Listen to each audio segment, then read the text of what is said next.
According to spiritually enlightened philosophy author Ken Wilber's current integral theory of everything, this rainbow spectrum of 12 meta-memeplex stages of consciousness development, or altitudes, is a comprehensive map of underlying patterns of structural complexity of consciousness as expressed along primary developmental lines existing within the individual awareness of people as well as the collective awareness of cultures and societies. It is compatible with most accepted developmental models and is similar to spiral dynamics. This is as fast as possible, but for further unpacking, see my entire channel, Unthank Me.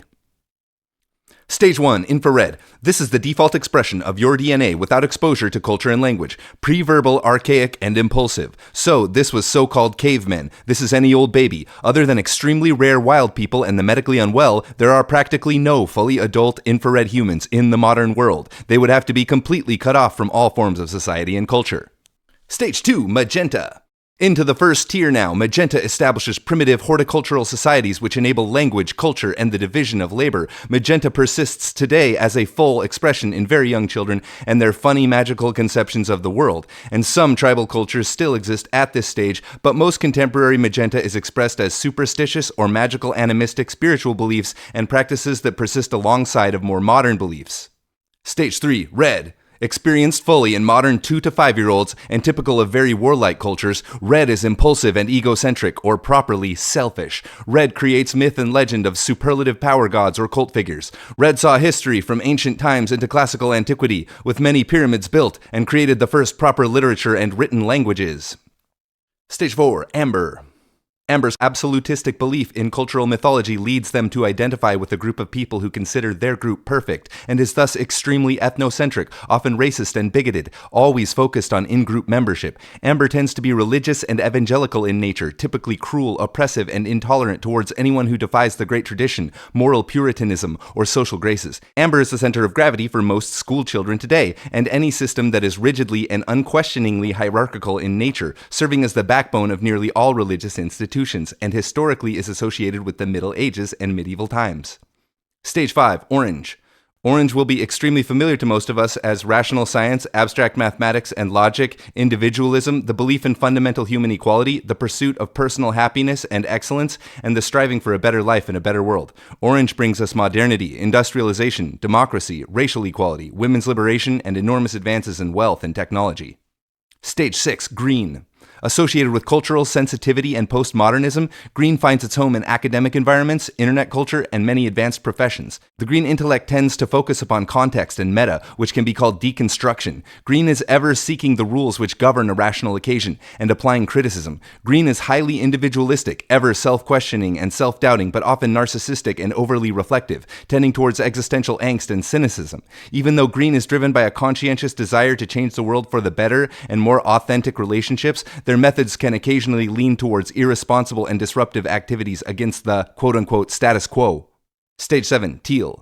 Second tier. Now we are aware of the meta stages of development we are discussing here, as spiral dynamics or altitudes or whatever systems. We see that we will never convince or change anyone but must work within the system like a universal adapter to all stages of consciousness. This awareness fundamentally alters the sense of life's meaning, as both the self and the history of civilization are understood to be an accelerating, developing evolutionary process. Teal is expressed by a small percent of modern adults. Stage 8, turquoise. Turquoise is the final altitude which is recognized as a currently existing subculture. The turquoise worldview appears to apply various metamodel systems to one another, resulting in a truly and definitively full-spectrum comprehension of reality. At turquoise, the implications of meditative states of consciousness for personal transformation arguably become inevitable, and in the work of Ken Wilber, his turquoise comprehension is claimed to result from holonic mimetic thinking and the combination of developmental stages with the 4 quadrants.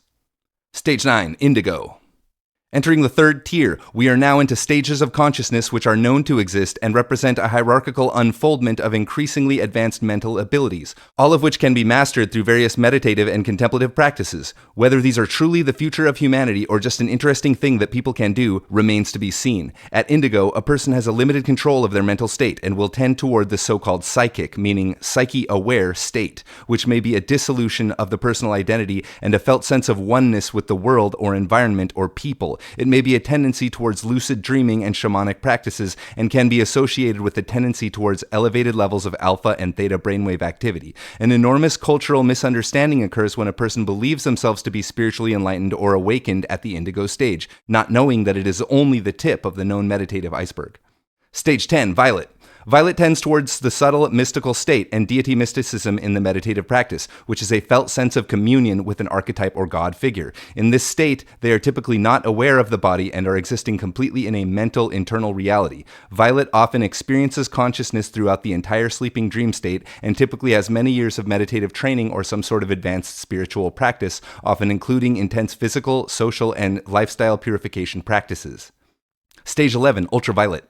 What we could call the causal state is the classical enlightenment awakening experience. This is a state of pure consciousness or pure witness or overmind or Godhead, a causal state with no physical body or thought, forms, or concepts, which can occur spontaneously but is most predictably accessed through meditative practice and seems to be reported in nearly all cultures and world religions. With proper guidance, it might take 5 to 20 years of full commitment to achieve this state, but a person at ultraviolet should be able to access the causal state at will at any time. Ultraviolet can remain conscious throughout waking, dreaming, and deep sleep states, and surprisingly requires far less sleep than typical.